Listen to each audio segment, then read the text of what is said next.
미국의 군사 전문 언론 매체 브레이킹 디펜스에서 대한민국 방산 시장을 극찬하는 기사를 보도했습니다. 콧대 높은 천조국 미국이 대한민국의 방산 시스템을 극찬하는 기사를 유독 자주 내보내고 있습니다. 심지어 브레이킹 디펜스는 보도를 통해 대한민국의 방위 산업이 고공행진을 벌이는 이유에 대해 자세히 분석했습니다. 연일 대한민국의 방산에 대한 기사가 쏟아져 나오는 가운데 최근 대한민국 정부는 2027년에 대한민국이 미국, 러시아, 프랑스에 이어서 세계 4위 무기 공급국이 될 것이라고 발표했는데요. 이런 추세라면 목표를 달성하는 것이 실현 불가능한 일은 전혀 아닙니다. 그래서 준비했습니다. 오늘은 외신이 보도한 대한민국 방산이 성공한 원인과 중국의 방위산업 성장에 대해서도 함께 알려드리도록 하겠습니다.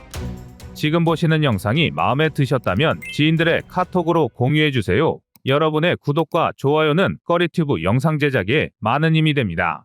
브레이킹 디펜스에서 보도한 대한민국 방위산업 성공 요인 첫 번째는 대량 생산입니다. 정전 중인 한반도에서는 국내 수요를 맞추기 위한 충분한 생산 라인이 존재합니다. 게다가 하나, 현대로템, LIG넥스원, 현대중공업, 카이 등 방산업체들은 수출 주문을 소화할 수 있게 내수용, 수출용을 쉽게 전환할 수 있는 최신 생산 라인을 가지고 있어 대량 수출이 필요하면 생산 라인을 조절해 막대한 물량을 소화할 수 있습니다. 하나 에어로스페이스 창원 3공장은 최근 K9 자주포에 대한 수요가 늘어난 만큼 K9 155mm 자주포 생산 능력을 강화하고 있습니다. 이에 따라 얼마 전에는 두 번째 조립 라인을 구축해 K9의 연간 생산 능력을 2배인 160대까지 끌어올렸는데요. 2024년 4월에 세 번째 생산 라인이 개장되면 한 해 240대의 K9을 생산할 수 있을 것으로 예상됩니다. 창원 3공장의 한 관계자는 K9 자주포를 만드는데 실질적으로 소요되는 시간은 단 3주라면서 하나 에어로스페이스가 국내 생산 능력을 강화하면서 라이선스 생산하는 호주, 이집트,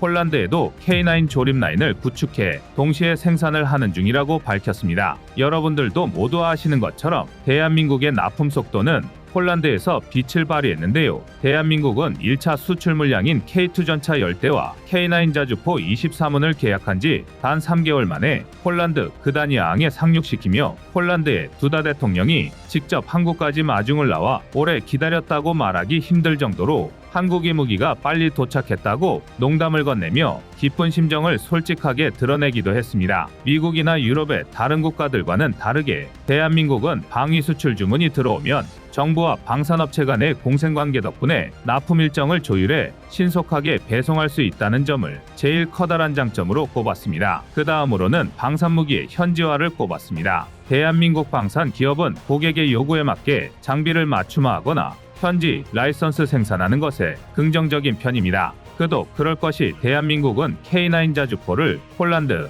인도, 튀르키예, 이집트 등 다양한 국가의 성공적인 현지화를 통해 판매했습니다. 튀르키예는 K9 자주포를 기반으로 한 T1호 자주포를 자신들의 요구에 맞춰 공동 개발했고, 이 과정에서 한국과 튀르키예는 기술 이전 및 공동 개발을 통해 튀르키예의 방위 산업 역량 강화에 힘쓰며 튀르키예군의 요구를 충족시키는 맞춤형 해결책을 제공하기도 했습니다. 또한 최근에 이집트와의 K9 자주포, K10 탄약제 보급 차량에 대해 하나로 2조 원 규모의 거래를 성사시켰는데요. 초기 납품받을 차량은 대한민국에서 제작했지만 추후 이집트의 자국 방산업체가 생산한 부품을 30% 사용하여 K9 조립을 완료해 납품하기도 했습니다. 물론 대한민국의 현지화 전략에 대해 부정적으로 생각하시는 분들도 계시겠지만 현지화를 통해 얻는 이점도 많은데요. 전략적인 생산 능력과 글로벌한 2차 공급망이 되어주며 방산 제품 생산에 있어 탄력성을 창출해준다는 점을 무시할 수는 없습니다. 현지화 전략은 단순히 방산 제품을 수출하는 것을 넘어 수입국의 방위산업 발전에 기여하고 장기적인 고객 만족을 달성하는 데 매우 중요한 역할을 맡고 있습니다. 이를 통해 대한민국이 글로벌 방위산업 시장에서 신뢰할 수 있는 파트너로서의 이미지를 강화하고 결과적으로는 더 많은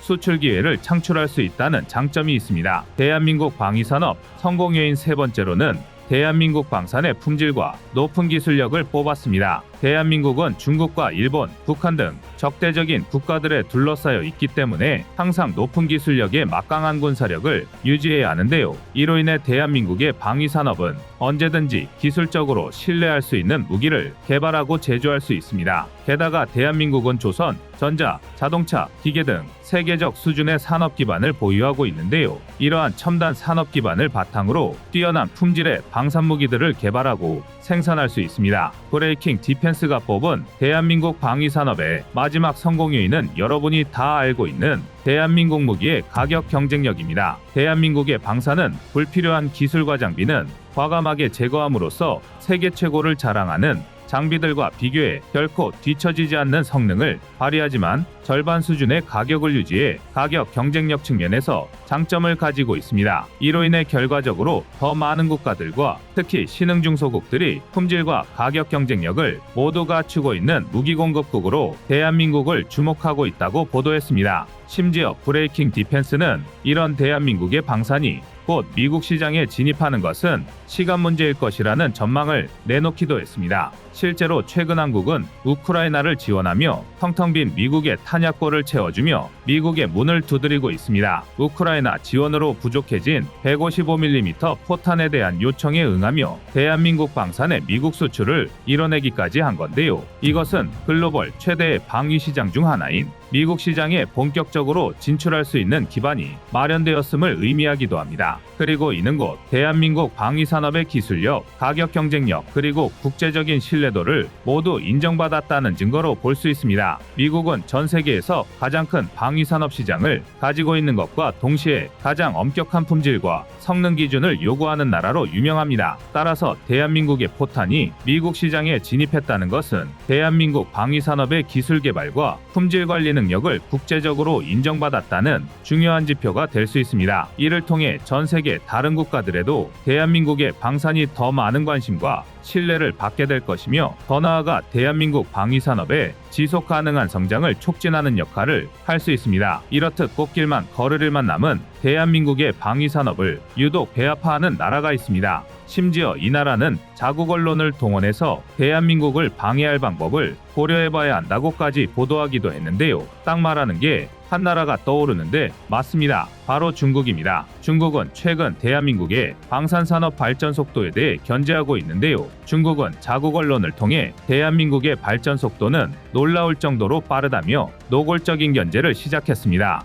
이어 현재 상황에서 대한민국의 KF-21 전투기 실전 배치를 방해할 방법을 심각하게 고려해봐야 한다며 이렇게 내버려두면 훗날 상황은 더욱 악화될 수 있다고 덧붙였습니다. 대한민국 방산산업 발전이 중국의 군사적 팽창에 장애물이 될 수 있다고 말하고 있는 것입니다. 중국이 군사적 영향력을 더욱 넓혀 태평양으로 진출하고자 하는 야욕을 드러내고 있는 가운데 가장 큰 장애물 중 하나가 바로 대한민국인데요. 반도에 위치한 대한민국은 예로부터 해양에서 대륙으로 또는 대륙에서 해양으로 향하는 전략적 요충지였습니다. 중국이 항상 대한민국의 영해를 침범해오는 이유도 대한민국이 마음먹고 틀어막는다면 중국의 무역로가 절반 가까이 틀어막히게 되는 대참사가 벌어질 수 있기에 발버둥치는 것인데요. 이러니 대한민국이 최근 들어 대규모 무기 수출을 수주해 나가며 전 세계 방산 시장에서 대한민국의 영향력이 점점 커지는 것은 중국의 입장에서는 숨통이 조여오는 소식일 수밖에 없었습니다. 안 그래도 중국도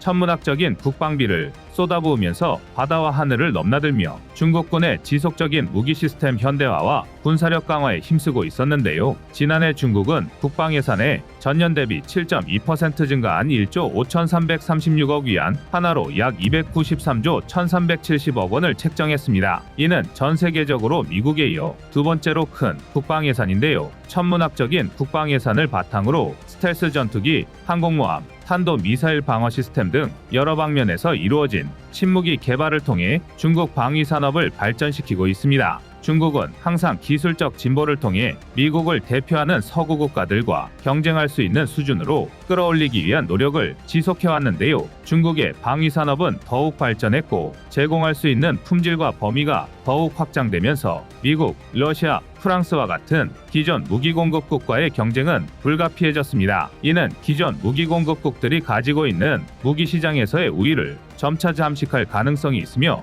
군사기술 및 무기 개발에 있어서 더욱 치열한 경쟁을 유발하고 있습니다. 이러한 중국의 발전은 글로벌 방산 시장에서 상당한 점유율을 차지하게 만들고 있으며 중국은 가격 경쟁력과 기술적 우수성을 바탕으로 많은 국가들에게 매력적인 대안으로 부상하고 있습니다. 그렇다면 가성비하면 대한민국 하면 가성비인데 국방비를 쏟아부은 중국이 대한민국과 가장 크게 경쟁을 하게 될 것이 아니냐는 질문을 하실 것이 분명하지만 전혀 걱정하실 필요는 없습니다. 최근 우크라이나 전쟁을 통해 러시아 무기체계의 뻥스펙 논란이 다시 불거진 것인데요. 중국도 더 심하면 심했지 러시아 못지않은 뻥스펙의 대명사라는 것을 잊어서는 안 됩니다. 국제사회 속에서는 중국 최신 무기들의 낮은 신뢰성에 대해 우려를 불러일으키고 있는 현실인데요. 전문가들은 중국이 군사기술 개발과 무기 생산에 있어서 많은 진전을 이루고 있음에도 불구하고 전투 테스트와 운용 경험이 상대적으로 부족하다는 점을 지적하고 있습니다. 특히 고도의 기술을 요구하는 첨단 무기 시스템의 경우 장기간에 걸친 실전 테스트와 운용 경험이 신뢰성을 검증하는 중요한 과정이 되는데 중국의 무기들은 이런 과정을 충분히 거치지 못했다는 평가가 끊이지 않고 있습니다. 그렇기 때문에 대한민국의 K9 자주포, K2 흑표 전차가 전 세계에 러브콜을 받는 동안 중국의 무기 시스템은 구매자들의 신뢰도에 부정적인 영향을 끼쳐 정치, 경제적인 이유로 서방 측 무기 구매에 제약을 받는 개발도상국을 대상으로 무기 수출을 이어오고 있는 실정입니다. 확실하지 않은 성능으로 저가 공세를 앞세운 중국의 무기에 맞서 질적 성장을 이뤄낸 대한민국의 무기들이 유럽 시장을 넘어 미국 시장 진입도 머지않았는데요. 대한민국 방산무기 수출 동력이 끊이지 않고 미국, 러시아, 프랑스와 어깨를 나란히 하는 방산강국이 되는 그날이 찾아오면 좋겠습니다. 여러분의 구독과 좋아요가 꺼리튜브 운영에 많은 힘이 됩니다. 이제 대한민국 방위산업은 10년간 먹거리 걱정이 없어졌습니다. 2022년에 이어 2023년에도 수주잔고 100조 원을 눈앞에 두면서 10년치 일감이 쌓여있다는 전망이 나온 건데요. 수주잔고란 계약을 통해 확보하긴 했지만 아직 완료되지 않은 업무 총액을 말합니다. 이는 곧 기업의 미래 매출 지표를 의미하는데요. 방위산업의 경우 계약 하나하나가 수천억에서 수조 원을 넘나드는 대규모 프로젝트이다 보니 여타 다른 산업보다 수주잔고의 중요성이 더 높습니다. 오죽하면 수주잔고를 바탕으로 특정 방산기업의 가치를 결정하기도 합니다. 앞으로 10년은 걱정 없다는 전망이 오히려 상당히 보수적인 분석일 정도입니다. 대한민국 방위산업이 2년 연속 고공행진 중이라는 걸 생각하면 2024년도 수주잔고 100조 원 이상 3년 연속 달성도 기대해 볼 만한데요. 물론 낙관적인 전망만 나오고 있는 건 아닙니다. 일각에서는 대한민국의 방위산업이 추진력을 잃었고 위태롭기까지 하다는 주장도 제기되고 있습니다. 가장 걱정되는 건 경쟁국의 등장인데요. 그 주인공은 놀랍게도 일본입니다. 전수방위 정책을 폐기하고 사실상 선제 공격 가능을 선언한 일본은 국방 분야뿐만 아니라 방산 수출에서도 공격적인 전략으로 돌아섰습니다. 쉽게 말하면 이제 무기체계 수출에서 자유로워졌다는 건데요. 아이러니한 말이긴 하지만 일본 입장에서는 때가 좋았습니다. 우크라이나 전쟁으로 유럽이 무기 부족에 허덕이면서 일본이 방위장비 이전 3원칙을 개정하고 살상 무기를 수출할 수 있는 발판이 마련된 것입니다. 다른 말로 하면 명분이 좋았다고도 할 수 있겠는데요. 일본이 전쟁 덕분에 기사회생하는 건 오늘 내일의 일이 아닙니다. 일본은 지금까지 재난구제나 수송, 경계, 감시, 그리고 설치는 쉽지만 제거가 어려워 극심한 민간인 피해를 유발하는 기뢰 제거에 관련된 무기체계만 수출할 수 있었습니다. 이를테면 레이더나 소해 장비 같은 건데요. 물론 수출할 수 있다는 것과 실제 수출을 했다는 전혀 다른 얘기라 지금까지 일본이 수출을 성공한 건 지난 2015년 순찰용 풀업기 TC-90을 필리핀에 임대 형태로 수출한 것을 제외하면 이렇다 할 사례가 없습니다. 심지어 TC-90마저도 일본 무기체계가 아니라 미국이 개발한 걸 일본에서 운용하다 필리핀에 팔아치운 수준입니다. 이처럼 일본 무기체계가 번번이 수출 시장에서 좌절하는 이유는 수십 가지가 있지만 이건 다음 기회에 알아보도록 하고 일본은 자신들의 실패를 방위장비 이전 3원칙 탓이라고 주장했는데요. 애초에 경쟁 구조가 불공정하다 보니 아무리 뛰어난 무기체계를 개발해도 수출에 실패할 수밖에 없다는 것입니다. 게다가 수출이 불가능하다 보니 일본 무기체계는 규모의 경제를 형성하는 데 실패했고 자위대가 운용하는 것조차도 부담스러울 정도로 가격이 천정부지 치솟았는데요. 이에 일본은 기존 방위장비 이전 규칙에 드론대처, 교육, 지뢰 제거를 추가하는 한편 방위장비에 한해서는 살상무기 수출도 가능하도록 법을 뜯어고치고 있습니다. 예를 들어 강도가 집에 침입했을 때 자신을 지키기 위해 강도를 미국을 향해 총을 발사한다면 이 총은 살상무기가 아니라 방위장비라는 주장입니다. 말장난에 가깝지만 우크라이나 전쟁으로 미사일 하나, 포탄 하나, 전차 하나가 아쉬운 서방 세계는 이를 받아들이기 시작했습니다. 실제로 일본 정부는 최근 지대공 미사일인 패트리어트를 미국에 수출하기로 결정했습니다. 이는 일본이 살상무기 완성품을 수출한 최초의 사례인데요. 이전에는 라이선스 생산한 방위장비를 부품 형태로만 제한적으로 미국에 수출했었습니다. 그러나 문제는 현재 미국이 극심한 패트리어트 부족을 앓고 있다는 것입니다. 우크라이나 전쟁에 이어 이스라엘 하마스 전쟁까지 두 개의 전쟁을 감당하게 되면서 중동의 팩2, 팩3를 대량으로 배치했고 결국 미사일 재고에 빨간불이 켜졌습니다.